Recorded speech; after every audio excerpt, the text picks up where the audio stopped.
बिस्मिल्लाहिर्रहमानिर्रहीम। Maths 9th exercise 1.4 question number 2 है। Matrices ए और बी दिए हुए हैं। तो इसका फर्स्ट पार्ट है, is it possible to find A B. क्या ए बी फाइंड करना पॉसिबल है, ये हमने सॉल्व करना है।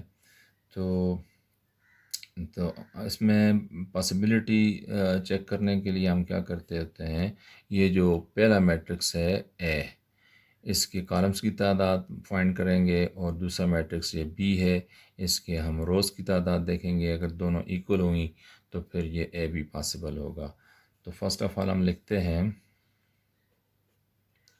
Number of columns of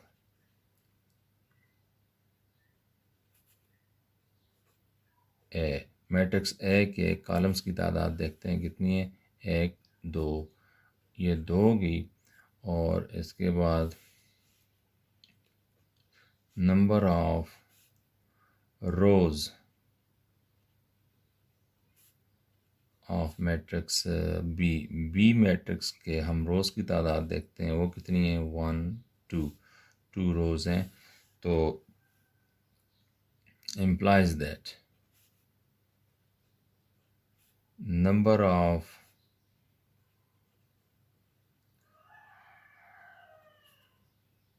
columns of A equals to है number of rows of B के, B मैट्रिक्स की रोज़ के बराबर हैं number of columns of A। therefore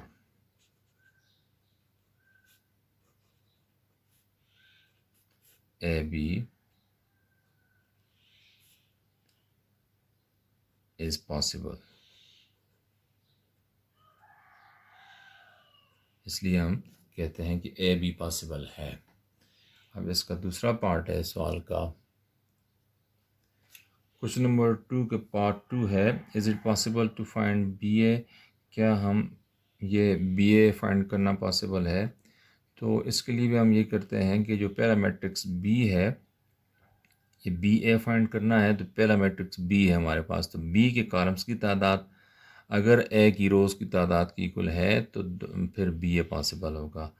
तो सबसे पहले हम चेक करते हैं नंबर ऑफ कॉलम्स ऑफ ए।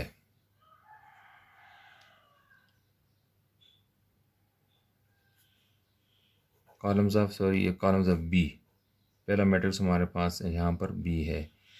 तो कॉलम्स ऑफ बी कितने हैं, वन। और नंबर ऑफ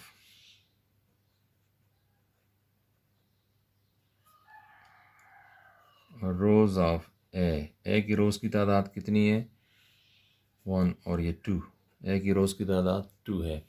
चूँकि ये पहले के कॉलम दूसरी की रोज़ के इक्वल नहीं है, पहले मैट्रिक्स के कॉलम दूसरी मैट्रिक्स की रोज़ की इक्वल नहीं है, लिहाजा ये प्रोडक्ट पॉसिबल नहीं है। हम यहाँ पर लिख लेते हैं number of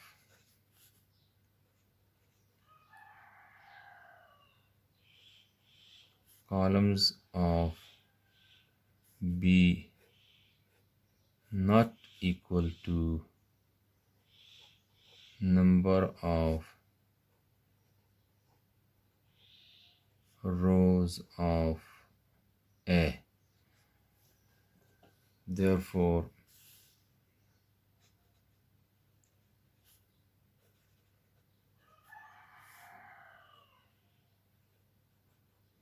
BA is not possible।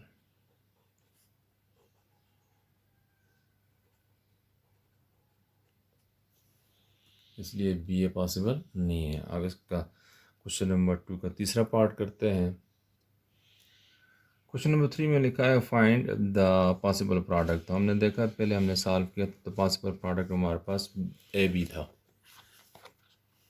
ये देखें, therefore A B is possible. तो पॉसिबल प्रोडक्ट यहाँ पर ए बी है, बी ए पॉसिबल प्रोडक्ट नहीं है, लिहाजा हम ए बी फाइंड करते हैं। तो ए बी का मतलब है ए मल्टीप्लाई बी। ए की जगह हम मैट्रिक्स ए लिखेंगे, और ये है -1 0 2 1। मैट्रिक्स बी लिखेंगे और ये है 3 - 2, इन दोनों को मल्टीप्लाई करेंगे। मल्टीप्लाई करने का तरीका कुछ यूँ है, इसको गौर से देखें।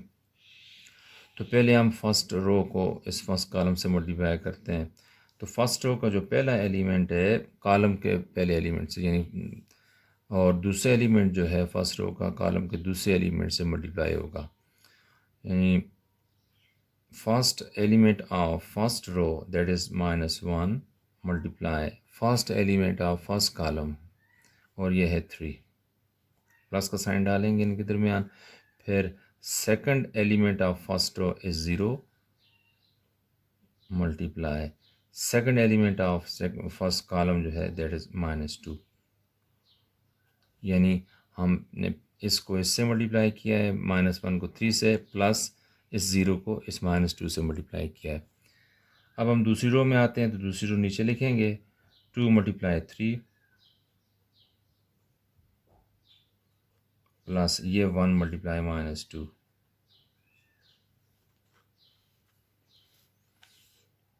Is equal to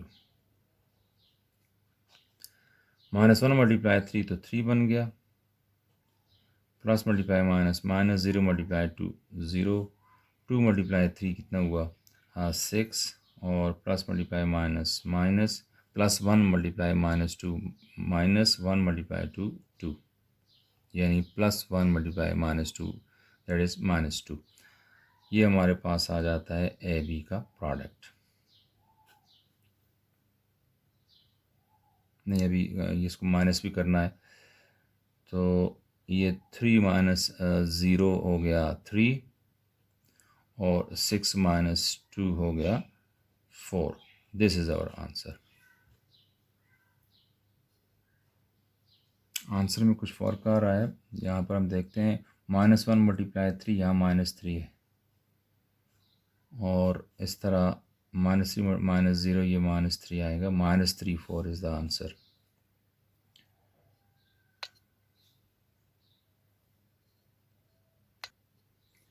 question number 3 है, मैट्रिसेस ए बी सी और डी दिए हुए हैं, हमने फाइंड करना है इसका फर्स्ट पार्ट में ए बी फाइंड करना है।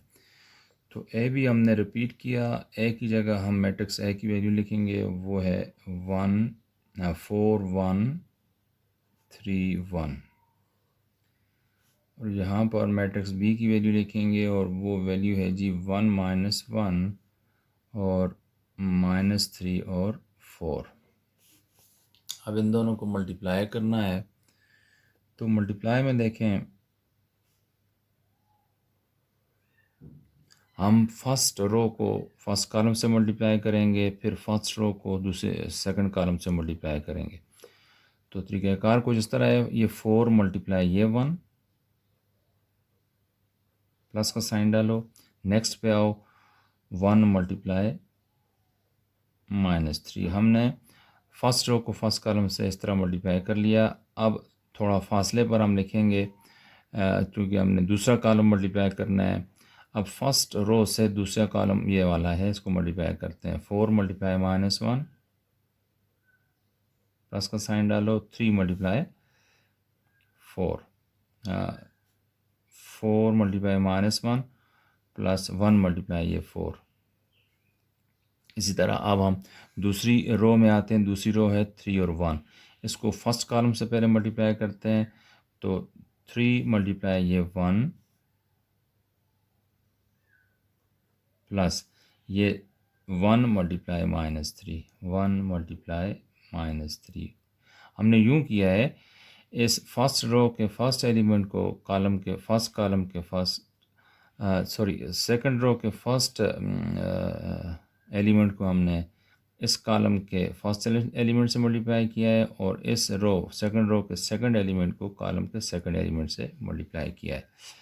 अब हम इस दूसरी रो को इस सेकंड कॉलम से मल्टीप्लाई करेंगे, तो करेंगे उस तरह 3 को -1 से मल्टीप्लाई कर लेंगे, प्लस का साइन डाल के 1 को इस 4 से, तो लिखेंगे 3 × -1 प्लस 1 × ये 4।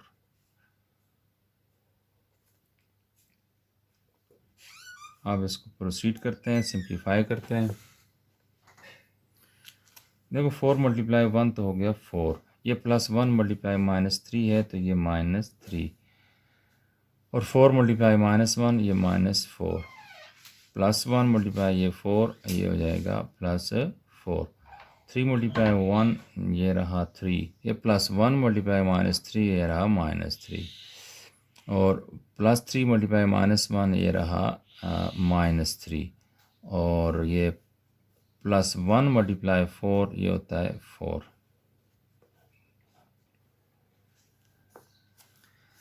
4 मल्टीप्लाई 3 4 -3 1, -4 + 4 0, +3 -3 0, और -3 + 4 1, 1 0 0 1 इज़ आवर आंसर। पार्ट 2 है, हमने फाइंड करना है सी डी। तो सी में मैट्रिक्स सी गिवन में लिखेंगे, ये मैट्रिक्स सी है और ये डी है। हमने फाइंड करना है सी डी। टू फाइंड में हम सी डी लिख सकते हैं। तो सॉल्यूशन में हम देखें सी डी फाइंड कर रहे हैं, तो पहले मैट्रिक्स सी लिखेंगे। सी की वैल्यू है 3 4 और 1 2। इसी तरह डी में लिखेंगे 1 -2 -1/2 और 2/3। अब मल्टीप्लाई करते हैं, तो जिस तरह पिछला हमने सवाल किया था, तो यहाँ पर भी हमने वही प्रोसीजर करना है। ये फर्स्ट जो रो है ना, ये 3 4, इसको फर्स्ट कॉलम से मल्टीप्लाई करें, ये फर्स्ट कॉलम। तो होगा कुछ यूँ कि 3 को 1 से मल्टीप्लाई कर लेंगे, प्लस इस 4 को -1/2 से, यानी पहला एलिमेंट पहले से, दूसरा एलिमेंट दूसरे से। तो लिखें 3 मल्टीप्लाई 1 प्लस ये 4 मल्टीप्लाई ये -1/4 1/2, 4 मल्टीप्लाई -1/2। हमने फर्स्ट रो को इस फर्स्ट कॉलम से मल्टीप्लाई करके ये लिख लिया। अब इस फर्स्ट रो को सेकंड कॉलम, ये सेकंड कॉलम इससे मल्टीप्लाई करेंगे, और सेकंड कॉलम थोड़ा सा फासला रख के उसको लिखते हैं। देखें 3 मल्टीप्लाई -2 प्लस 4 मल्टीप्लाई 2/3 करेंगे, तो लिखते हैं जी 3 मल्टीप्लाई -2 प्लस ये 4 मल्टीप्लाई 2/3। ये फर्स्ट रो मल्टीप्लाई होगी दोनों कॉलम से। हम सेकंड रो में आते हैं, सेकंड रो नीचे लिखेंगे। तो ये सेकंड रो है, 1 और 2 इसके एलिमेंट्स हैं। तो फर्स्ट कॉलम से जब मल्टीप्लाई करेंगे तो लिखेंगे 1 मल्टीप्लाई 1 प्लस 2 मल्टीप्लाई -1/2। तो लिखते हैं 1 मल्टीप्लाई 1 प्लस ये 2 मल्टीप्लाई दिस 2 मल्टीप्लाई -1/2। इसी तरह सेकंड रो को दूसरे कॉलम से मल्टीप्लाई करेंगे, दूसरा कॉलम ये है। कैसे मल्टीप्लाई करेंगे? 1 मल्टीप्लाई -2 प्लस 2 मल्टीप्लाई 2/3। तो 1 मल्टीप्लाई -2 प्लस ये 2 मल्टीप्लाई दिस 2 मल्टीप्लाई 2/3। तो अब हम इसको सिंप्लीफाई करेंगे।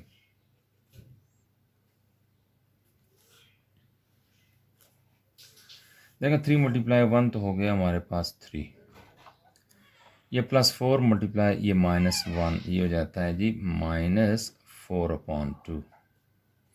इस तरह 3 मल्टीप्लाई -2 ये बन जाएगा -6। ये है +4 मल्टीप्लाई ये 2 प्लस 8/3।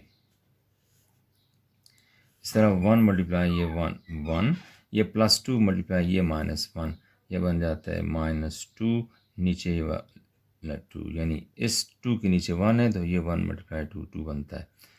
तो 1 मल्टीप्लाई -2 और ये लिखा प्लस 2 मल्टीप्लाई 2 4, नीचे 3/3 कर लिया।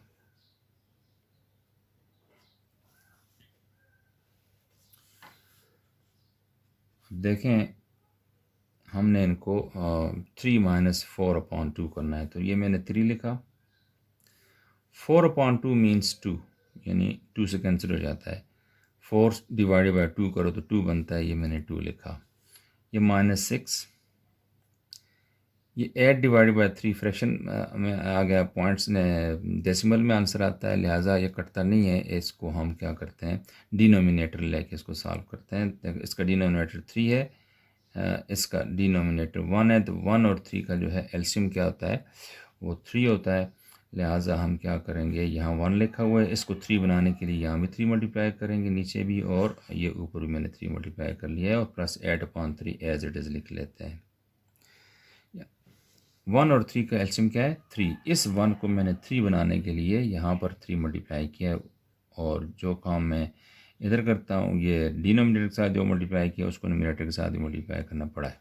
ठीक है, इस तरह यहाँ पर मैंने 1 लिखा, तो 2 डिवाइडेड बाई 2 चूँकि 1 होता है, इसको 1 लिख लो, तो ये -2 मैंने लिखा, और ये प्लस 4/3 है। तो इसका डिनोमिनेटर जो है 1 है, इसका 3 है, लिहाजा ये इस तरह ऐड या सब्ट्रैक्ट नहीं हो सकते जब तक इनका एलसीएम, जिनका डिनोमिनेटर सेम ना हो। 3 और 1 का एलसीएम 3 होता है। इस 1 को 3 बनाने के लिए मैं इधर 3 लिख रहा हूँ, मल्टीप्लाई कर रहा हूँ, ऊपर भी 3 मल्टीप्लाई कर लिया। ठीक है, अगले स्टेप में ये 3 माइनस 2 हो गया 1, और -6 मल्टीप्लाई 3 -18 बाय 3 प्लस 8/3 हो गया। ये 1 - 1 0, ये -2 मल्टीप्लाई 3 -6/3 प्लस 4/3। अब देखें तो हमारे पास ये हो गया 1। अब यहाँ पर दोनों टर्म्स का डिनोमिनेटर सेम है, हम इसको कॉमन लेंगे, और न्यूमरेटर ये -18 प्लस 8 है, तो -18 प्लस 8 लिख लेंगे, ये 0। अब इन दोनों का डिनोमिनेटर सेम है, कॉमन लिया, ये -6 प्लस 4 लिख लिया।